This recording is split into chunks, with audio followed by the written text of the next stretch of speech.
Say hi, Eric. She's not happy about being the production assistant. I'm carrying. Move, go in. We're on the way to record a press conference. Erica, tell them how excited you are. I'm excited to go ahead and put all this stuff down. What? Erica's my production assistant. We need something like with wheels, because I noticed you're only carrying your camera bag and I'm carrying everything. I'm carrying else. camera bag plus laptop.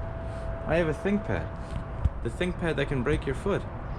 Yeah, but I couldn't even bring my laptop because there's no space for my stuff. At the other hotel, I went to put my ThinkPad down, and then the bag slipped, and when the bag slipped, it hit her foot, and it left a bruise because it's a ThinkPad. I felt terrible. Yeah. Now you're biased against them. I don't want to get a ThinkPad. They're dangerous. They're dangerous. They can cause foot injuries. Let's see, where is our lift to the legislative building?